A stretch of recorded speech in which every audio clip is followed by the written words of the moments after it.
आप बड़ा ना भैया, सबसे बड़ा रुपया।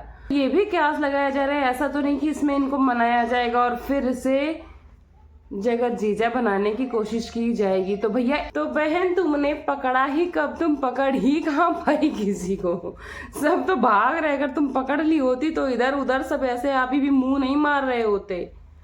अभी भी ये बेशरम आके कह रहा है ये इन्फेक्चुएशन है कि मुझे किसी और औरत ने दीदी की तरफ अट्रैक्ट किया था। तो भैया ऐसी मतलब बंद होने का नाम ही नहीं ले रहे, क्योंकि हर बार ये लोग कंट्रोवर्सी करके बहुत कमा लिए थे। इस बार जनता जाग गई, तो अब इसको समेटने के लिए इसको नाम दे रहे हैं इन्फेक्चुएशन का और अफेक्शन अट्रैक्शन का। समझे आप लोग। और इनकी सुसाइड नोट भी आज मैं पढ़ के सुनाऊंगी, लेकिन उसके पहले एक चीज बताती हूँ कि जो सुमित महल का ना पहला ब्लॉग आया है, उसके आने के बाद ऐसी आग लग गई, लोगों को ऐसा तिलमिलापन हो गया है कि उसके बाद सब इस चीज को सफाई देने के लिए तीन स्टेटमेंट पास कर रहे हो। तुम्हें समझ में ही नहीं आ रहा है, अब तुम बौखलाए हो असली तरीके। लास्ट पॉइंट मैं बताती हूँ, जब कोई दिया बुझने वाला होता है ना तो बहुत बुरी तरह से फड़फड़ाता है, तब बुझता है। जो लोगों को लग रहा है कि ये गंदे कर्म करके भी आगे बढ़ रहे हैं लोग, उनके लिए बहुत बड़ा सबक है कि ऐसा कुछ नहीं होगा। इनको hey everyone, welcome back to my channel Purnima केसो ब्लॉग। और आप सब कैसे हैं? आई होप आप सब बहुत अच्छे से होंगे और मैं भी बढ़िया हूँ। तो स्वस्थ रहिए, मस्त रहिए और अपना और अपनों का खूब सारा ख्याल रखिए। और इस प्यारे प्यारे मौसम में हरी साग सब्जियाँ खाइए और अपने को और अपनों को सेहतमंद बनाइए। तो चलिए, ये आजकल बड़ा मतलब मोस्ट वायरल टॉपिक बन गया है और इसी टॉपिक से बहुत सारे लोग इन्फ्लुएंस भी हो रहे हैं। तो ये टॉपिक स्टार्ट करने से पहले मैं एक छोटा सा प्यारा सा सॉन्ग आपको सुना देती हूँ। तू जो कहेगी तो मैं वैसा करूँगा, तेरी हर जिद को पूरा करूँगा। तू जो कहेगी मैं वैसा करूँगा, तेरी हर जिद को पूरा करूँगा।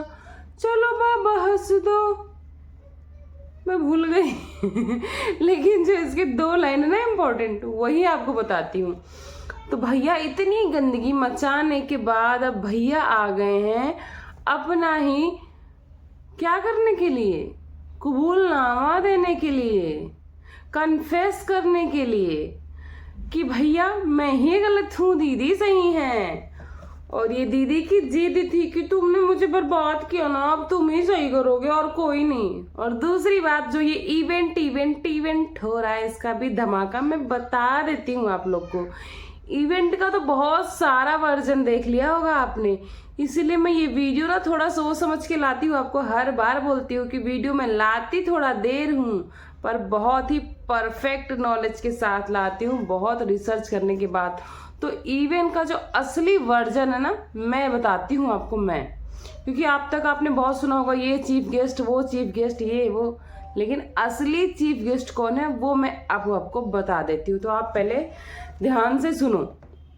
दीदी ने सारा रायता फैलाया गंदगी की, भैया ने सब कुछ किया। अब दीदी को आ गई है गुस्सा और भैया इतना सारा पैसा देते देते गए हैं थक। तो उनको लग रहा है अब ये रास्ता साफ करो, चीज़ें बंद करो, जो होगा उसको बाद में संभालेंगे। और ये पूरी स्क्रिप्ट थी। अगर आप भैया आके बोल रहे हैं कि ये क्या था, अफेक्शन था, इन्फेक्चुएशन था, क्या था, दुनिया भर का नौटंकी, तो ऐसा कुछ नहीं था, सब कुछ रियल था। तो मैं पहले इनकी ये जो लाइव है उसकी और ब्लॉग की बातें बाद में कर लेती हूँ, पहले मैं कर लेती हूँ इवेंट की बात। तो इवेंट में अभी आपने देखा होगा कि बहुत सारे ऐसे क्रिएटर्स थे, चाहे वो सरिता जी हो, उनका भी बैनर लगा, किट्टू को अवार्ड मिला, सब कुछ सबके साथ हो रहा। इस दौड़ में दीदी की जो ये डर्टी कंट्रोवर्सी थी, ये कहीं ना कहीं थोड़ा पीछे रह गई। और इनको सबको पता है कि पीछे रहना तो बिल्कुल भी बर्दाश्त है ही नहीं।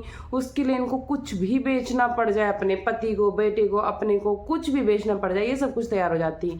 तो भैया जब सबको अवार्ड मिल गया तो ये चली गई भैया को कोंचने कि देखो तुम्हारी वजह से हुआ ऐसा, सबको मिल गया, मुझे नहीं मिला।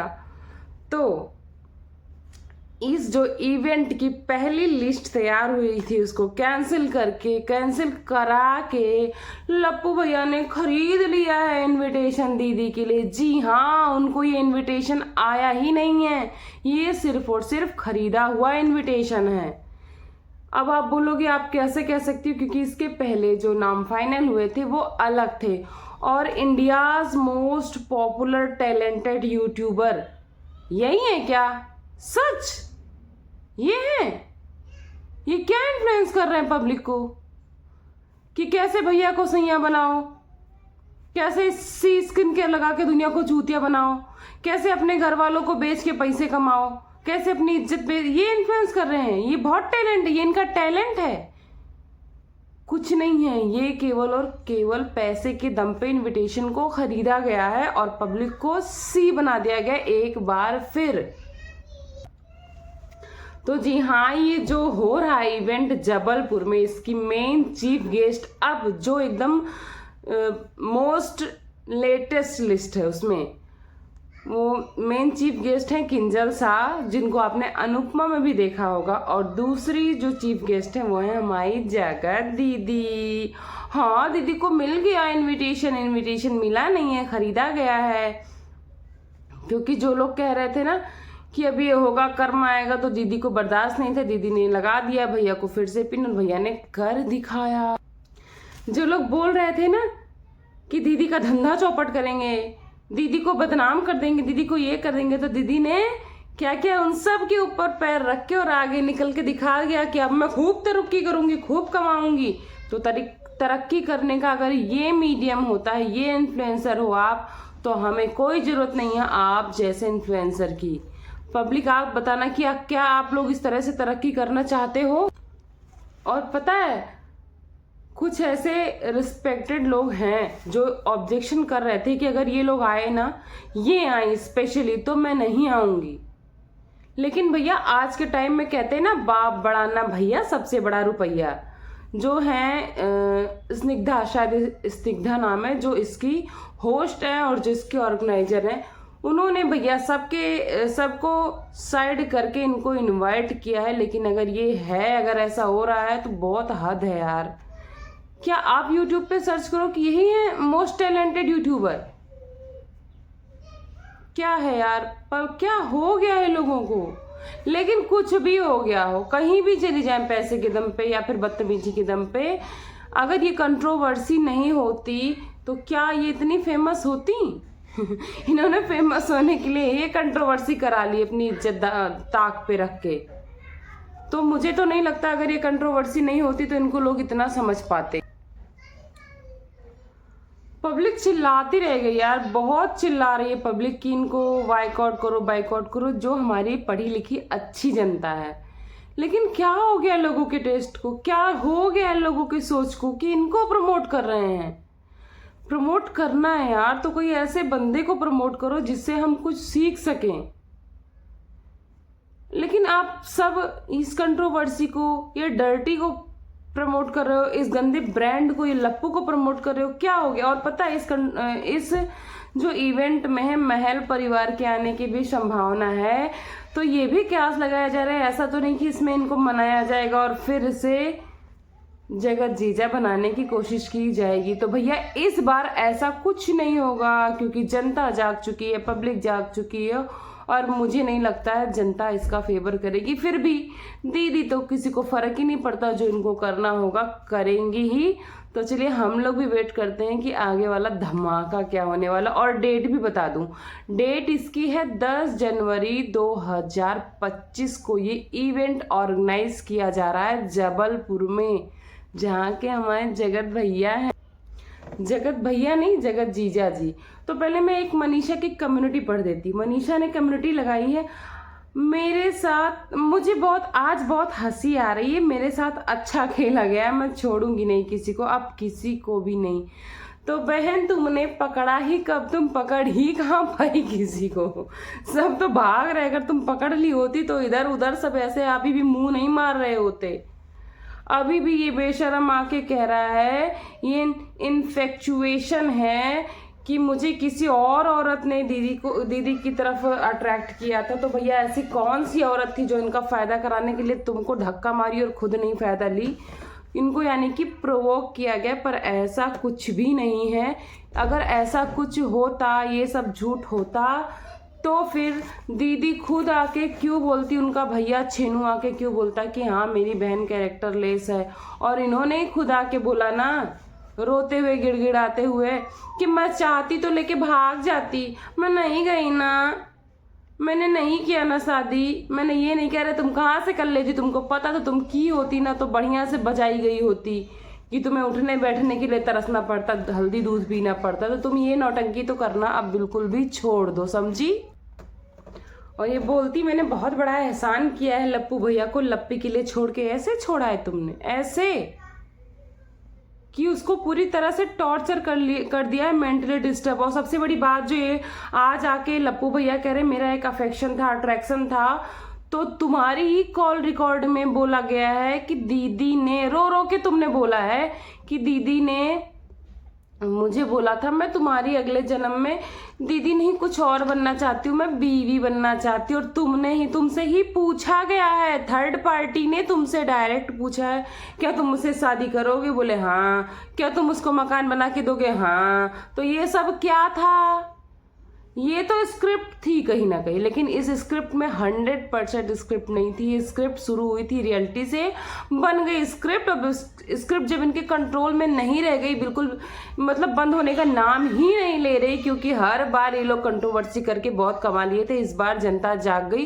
तो अब इसको समेटने के लिए इसको नाम दे रहे हैं इन्फेक्चुएशन का और अफेक्शन अट्रैक्शन का, समझे आप लोग। और इनकी सुसाइड नोट भी आज मैं पढ़ के सुनाऊंगी, लेकिन उसके पहले एक चीज बताती हूँ कि जो सुमित महल का ना पहला ब्लॉग आया है, उसके आने के बाद ऐसी आग लग गई, लोगों को ऐसा तिलमिलापन हो गया है कि उसके बाद सबकी लाइव और सबकी कन्फेशन आने स्टार्ट हो गए हैं कि ये मेरा इन्फेक्चुएशन था, ताकि ये उससे फिर से फंस जाए, ऐसा कुछ नहीं होने वाला है। और इतनी गंदी राइटिंग में यार तुमने टॉप किया इंजीनियरिंग, हद है यार, तभी तो तुम इस तरह से लप्पू हो, तभी तो सही बात बोला वो दीदी ने कि तुम अगर किसी कंपनी में इंजीनियर होते ना तो उस कंपनी को भी सी बना के रखते और उसको भी सी स्किन केयर से ही पैसे कमा के फुर्सत मिलती। रियली तुम्हारी इस गंदी राइटिंग में इसका लोगों ने देखा होगा सुसाइड नोट, सॉरी नाम तो नहीं लेना चाहिए आपने, इनका जो वो नोट है इन्होंने खुद दिखाया। आप सब बताना कितने लोग पढ़ पा रहे हो, लेकिन नहीं पढ़ पाए कोई बात नहीं, मैं हूं ना, मैं आपको सुनाती हूँ इन्हें क्या लिखा है। मतलब एग्जामिनर भी मुझे लगता है इसकी तरह ठरकुल्ला ही रहा होगा, बिल्कुल उसको भी समझ में ही नहीं आ रहा होगा कि इसने क्या लिखा है क्या नहीं लिखा है, लेकिन पास कर दिया होगा पैसा लेके।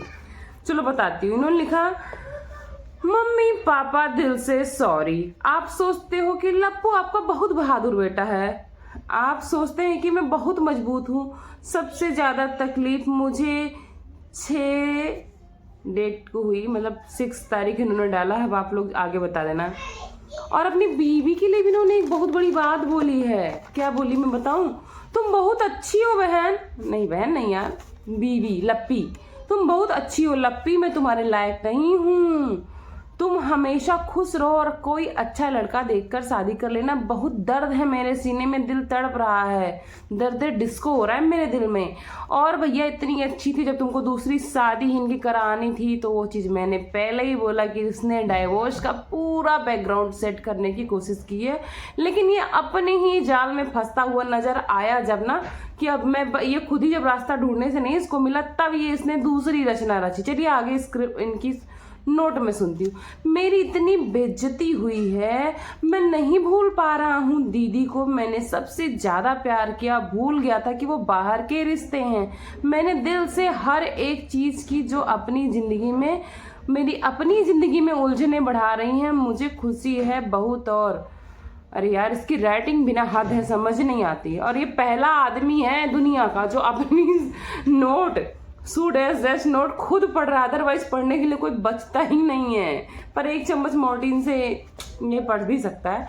तो आगे पढ़ती हूँ, आप लोग ध्यान से सुनना।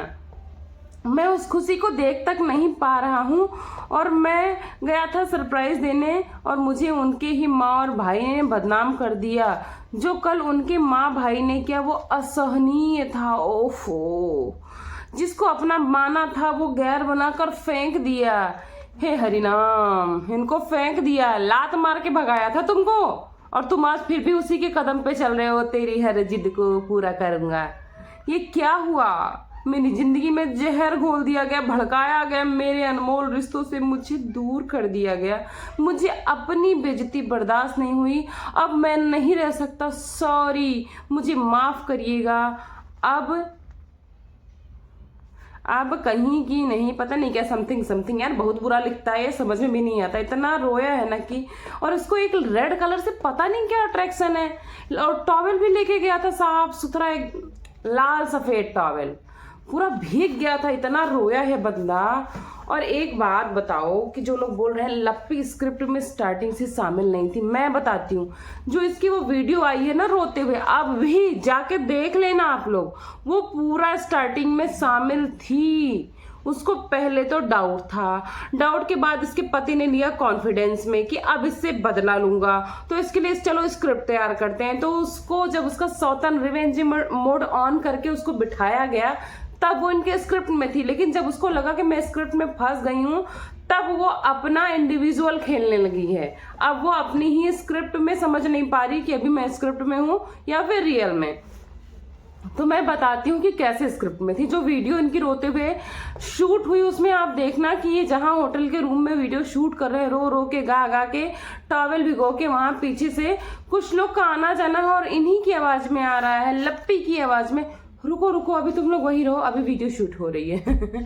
अरे भैया, वीडियो ऐसी हालत में जो शूट करता बाकायदे पूरा बैकग्राउंड तैयार करके लोगों को रोक के, ऐसा कोई शूट नहीं करता है, इसको कोई फर्क ही नहीं पड़ता। जो जिसका मेंटल हेल्थ इस तरह से हो जाता उसको कोई फर्क नहीं पड़ता है, लेकिन ये कहीं ना कहीं शामिल थी तो इन्होंने रोका था। और सबसे बड़ी बात एक और आप बताती हूँ, स्क्रिप्ट तो अब खुलने लगी है, अच्छे से खुलने लगी, लेकिन क्या ये स्क्रिप्ट सच है? अभी भी इसमें बहुत बड़ा झोल है। और एक नेटफ्लिक्स पे ना एक मूवी है हसीन दिलरुबा, उसमें 3 कैरेक्टर हैं, रेशु, नील और एक कुछ करके और है, अभी याद आएगा तो मैं आपको बताती हूँ। ये बिल्कुल उसी स्क्रिप्ट को फॉलो किया है। अब कुछ लोग बोलेंगे लिखा है, लिखा नहीं है यार, इतना भी कष्ट नहीं किया, इतना कहाँ ही मेहनत करेगा लप्पू, इसने फॉलो किया। नहीं बिलीव होगी, आज जाना नेटफ्लिक्स पे इसकी 2 पार्ट हैं हसीन दिलरुबा की, दोनों के अंदर सिमिलरिटी बहुत ज्यादा, कोई भी उठा के देख लेना, आपको इनकी पूरी की पूरी स्क्रिप्ट समझ में आ जानी है। लेकिन अभी ये क्लियर नहीं हो रहा कि नील का कैरेक्टर कौन प्ले करेगा, मतलब क्या ही बताओ। और अगर सबसे बड़ी बात, इनके मन में चोर नहीं है, अगर इनके मन में चोर नहीं है, ये झूठ नहीं बोल रहे हैं दोनों, जगत दीदी और जगत भैया। तो कुछ ऐसे इवेंट की जो वीडियोस थे जिसमें मनीषा के चेहरे पे साफ साफ दिख रहा है कि उसको अच्छा नहीं लगता है, और बहुत ऐसी चीजें सीक्रेट जिसमें आप लोग जिसके बारे में बात कर रहे हैं, उस वीडियो को प्राइवेट क्यों किया जा रहा है। इनकी बहुत सारी इवेंट की वीडियो जिसमें मनीषा के चेहरे की जो घबराहट है, दुख है, और बहुत सारे ऐसे सीक्रेट्स हैं वो दिख रहे हैं, आप लोग उसके बारे में बात कर रहे हैं ना, इसको इन्होंने सब जाके प्राइवेट कर दिया है। और नेक्स्ट बात, इन्होंने अपने मुंह से ही आके बोला कि दीदी गलत है। चलो हमने तुम्हारे कहने पे ये भी मान लिया था कि दीदी गलत है, उसके बाद तुमने खुद ही आके बोला कि ये जो न्यूज है कि मैंने उनसे उस दिन लाइव पे बात की थी वो भी गलत है। चलो हमने वो भी मान लिया कि वो गलत है, लेकिन अगर ये गलत थी और तुमने सफाई दे दी थी, तुमने दूसरे दिन लाइव करके भी सफाई दी थी कि आइए अगर आप हैं तो आ जाइए सफाई दीजिए, उसकी भी एक सफाई दे दी थी, तो तुमने लाइव को ट्रिम क्यों किया, उस पार्ट को क्यों काटा? और मैंने उसका सबूत अपने सारे 2 पुराने ब्लॉग में दिया, जिसने नहीं देखा जाके देख लो कि उनकी आवाज थी या नहीं थी। अगर ऐसा नहीं था तो तुमने क्यों काटा, उसको ट्रिम क्यों किया? और आज तुम फिर एक बार बोलते हो कि AI जनरेटेड था, खुद ही ट्रिम भी करते हो, खुद ही बोलते हो गलत भी था, और खुद ही बोलते हो AI जनरेटेड था। तो एक ही चीज को सफाई देने के लिए 3 स्टेटमेंट पास कर रहे हो, तुम्हें समझ में ही नहीं आ रहा है। अब तुम बौखलाए हो असली तरीके से, तुमको पता चल गया ना कि अब मेरी चोरी पकड़ी गई है। और अगर नहीं सच थी बात, नहीं था सबूत, तो तुमने सबूत लाने के बारे में जब लप्पी ने बोला, सुचिता ने बोला, तो तुमने अपनी माँ बहन बीवी को धमकाया क्यों कि मैं रिश्ता तोड़ लूँगा, मैं अपने आप को कुछ हार्म कर लूँगा, यानी कि तुम्हें डर था और तुम्हें पता चला कि अब आने वाला है, तो इस डर के पहले उसको समेटने की कोशिश क्यों? अगर तुम गलत नहीं थे तो आने दो, तुम्हें क्या फर्क पड़ता है, तुम्हें क्या फर्क पड़ता है, दीदी को क्या फर्क पड़ता है, लेकिन तुम गलत थे। तुमको पिछली रात को भी 2 बजे तक एक्टिव देखा गया स्क्रीन यार्ड पर, और तुम्हारे ही दोनों के ब्लॉग में ये भी क्लियर हुआ कि तुम दोनों 2-2 बजे रात तक जगे हो। ये जग के ना यही प्लान कर रहे थे कि अब इसको मटेरियल को साफ कैसे किया जाए, इस इवेंट में मेरी एंट्री कैसे होगी, यही सब चीजें चल रही थी इतने 2 बजे रात तक। और बेशरम, इतना बेशरम बंदा अभी भी आके बोल रहा है जरूरत पड़ी तो मैं अभी चीजों को और क्लियर करूंगा। क्या क्लियर करोगे? दुनिया की आंखें खुल चुकी, सबको साफ साफ दिख रहा, तुम्हें क्लियर करने की जरूरत नहीं। तुम्हें कुछ भी क्लियर करने की जरूरत है तो वह अपनी इज्जत को क्लियर करो, अपने चरित्र को क्लियर बनाओ। अब जितनी गंदगी फैला दी हो उसके बाद। और अपने नोट में क्या लिख रहे हैं ये कि मेरे मामा पापा कह रहे हैं कि तुम बहुत मजबूत बेटे हो। अरे बेशरम, कहाँ कह रहे हैं मजबूत हो? उनका ब्लॉग देखो, माँ कह रही है कि मैं अपने कोख पे धिक्कार करती हूँ कि जिस 9 महीने के बच्चे को पेट में 9 महीने रखो बच्चों को और उसको पता चलता है कि उसको क्या पेन हो रहा, दूर से ही जान जाती माँ। वो बच्चा आज मुझे दुनिया के सामने नजर उठाने के लायक भी नहीं छोड़ा, उनकी आत्मा रो रही है यार। और तुम बोल रहे हो मेरी माँ पापा कह रहे तुम बहुत मजबूत। मैं जानता हूँ आप सुनते हो, सोचते हो मेरा मजबूत बेटा है। तुम ना मेंटली मजबूत हो, ना दिल से मजबूत हो, ना फिजिकली मजबूत हो। फिजिकली भी तुमको 4 लठ पड़े अपने आप, तुम 3 दिन हल्दी दूध पी के बिज नहीं उठ पाओगे। और मेंटली तो तुम्हारी स्थिति पूरी की पूरी पब्लिक देख रही, वो बताने की कोई भी जरूरत नहीं है मुझे। डेट भी इनको याद थी, डेट भी इन्होंने अपने नोट में जिक्र किया है कि इतने डेट को ये हुआ था और इनको बड़ा याद था। ये पूरी तैयारी के साथ गए थे यार, इनको ना सब कुछ पता था कि अब स्क्रिप्ट तो उसी दिन से स्टार्ट हो गई थी जिस दिन एंगेजमेंट हुई थी। उस दिन से इन्होंने स्क्रिप्ट लिखा, टॉवेल वॉवेल बकायदे लेके गए, वरना इतनी नौटंकी के बाद शूटिंग करना किसको याद रहता है। शूटिंग हुई, वीडियो बनाई गई, वीडियो अपलोड की गई, चैट लाइव की गई, और ये बंदा इतनी बेइज्जती के बाद भी 1 किलोमीटर पे बैठ के जो रो रहा हो, लात मार के भगाए जाने के बाद, उसको किसी को याद नहीं रहेगा कि ये अब मुझे क्या करना चाहिए, वीडियो शूट करना चाहिए कि नहीं करना चाहिए था। और दूसरी बात ये कि अभी एक स्टेटमेंट आया है, तो इन्होंने क्या बोला मनीषा को कि अगर मनीषा जानेगी तो तुम्हें काट डालेगी। अरे मनीषा काट पाती तो तुम दोनों को काट के भगा देती। अब तक मनीषा को तो चाहिए था कि तुम लोग को अच्छे से छीछा लेदर करे और अपने एक महिला मोर्चा लेके जाए भोपाल, उनके मुंह पे कालिक पोत के आए। और मैंने कल ही बताया था कि छोटे समोसे आ गए हैं, धमाका होने वाला है, धमाका हो रहा है। हाँ, मैंने ना बहुत सारी चीज़ें लिख ली थी क्योंकि मुझे ना भूल जाता है, तो मैंने सोचा अब आप लोग को एग्जैक्ट चीज़ें बतानी है तो बताना चाहिए। उस जो हसीन दिलरुबा वाली चीज़, उसमें रानी, रीशु और नील थे। तो रानी, रीशु और नील के कैरेक्टर में आप लोग जाके देखना ये किस कैरेक्टर में, मुझे आगे कमेंट्स में बताना कि ये किस कैरेक्टर में हैं।